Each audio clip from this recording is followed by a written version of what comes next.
भगवत गीता एक ऐसा ग्रंथ है जिसका नाम लेने मात्र से समस्त पाप नष्ट हो जाते हैं। भगवान श्री कृष्ण का हृदय है ये भगवत गीता। साक्षात भगवान के मुख से निकली हुई वाणी है। आज का अध्याय भक्ति योग है जिसमें कुल 20 श्लोक हैं। गीता के 12वें अध्याय में श्री कृष्ण कहते हैं, जो न हर्षित होता है, न द्वेष करता है, न शोक करता है, न कामना करता है, तथा जो शुभ और अशुभ संपूर्ण कर्मों का त्यागी है, वह भक्ति युक्त भक्त मुझको अति प्रिय है।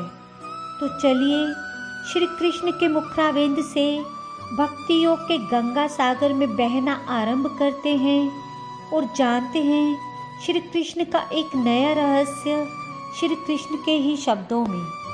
अर्जुन ने पूछा, इस प्रकार जो भक्त सदैव योग युक्त होकर आपकी उपासना विधि पूर्वक करते हैं और व्यक्ति परम ब्रह्म को भजते हैं, इन दोनों में से कौन सा योग श्रेष्ठ है?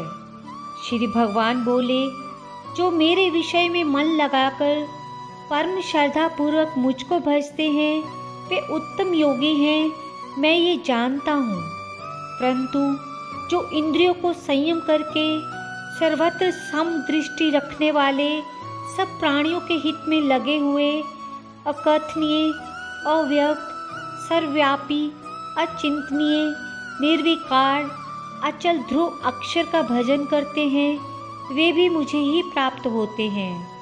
अव्यक्त में जिनका चित्त आसक्त है वे कष्ट अधिक पाते हैं, क्योंकि अव्यक्त गत को प्राणी कष्ट से पाते हैं।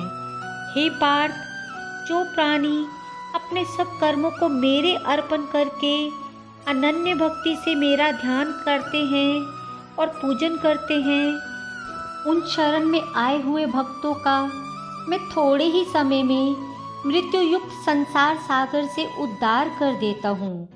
मुझ ही में मन रखो, मुझ में ही बुद्धि रखो, तब तुम मुझ में ही निवास करोगे, इसमें कुछ संदेह नहीं।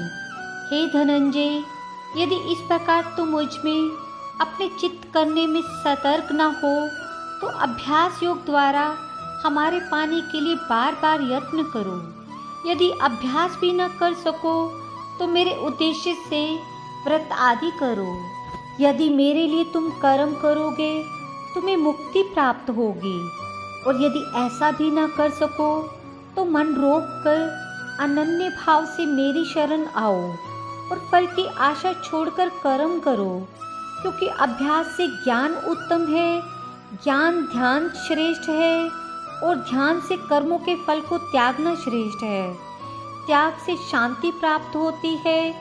जो द्वेष नहीं देता सबका मित्र है, ममता और अहंकार जिसमें नहीं है, सुख दुख को समान समझता है, क्षमावान है, संतोषी है, स्थिर चित्त इंद्रियों को वश में रखता है, दृढ़ निश्चयवान है, मुझ में अपना मन और बुद्धि लगाए हुए है, ऐसा भक्त मुझको बहुत प्रिय है। जिसमें न लोगों का भय है न डर है, ऐसा जो हर्ष ईर्ष्या से भय और विषाद से रहित है, वह मेरा प्रिय है। जो कुछ मिले उसी में संतुष्ट, पवित्र पक्ष निष्पाप, दुख रहित फल की आशा त्याग कर कर्म करने वाला, ऐसा जो मेरा भक्त है वह मुझे प्रिय है। जो लाभ से प्रसन्न न हो, किसी से द्वेष न करे, इष्ट पदार्थ के नष्ट होने से दुखी न हो, किसी वस्तु की इच्छा न करे, अशुभ तथा शुभ दोनों त्यागी भक्त मेरा परम प्रिय है। जिसको मित्र और शत्रु, मान और अपमान, सर्दी और गर्मी, सुख और दुख समान है, वासना से रहित है, जो निंदा और स्तुति को समान समझता है, जो मिले उसी पर संतोष हो, जो ये नहीं समझता कि ये मेरा घर है, जो भक्तिमान है वह मेरा प्यारा है।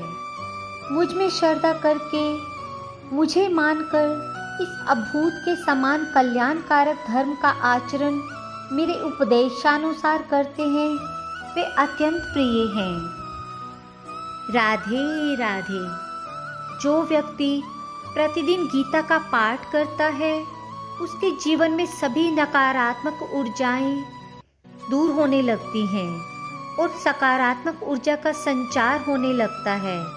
इतना ही नहीं, गीता पढ़ने से व्यक्ति का आत्मबल बढ़ता है और व्यक्ति साहसी और निडर बनकर अपने कर्तव्य पथ पर आगे बढ़ता रहता है। 12वें अध्याय की समाप्ति।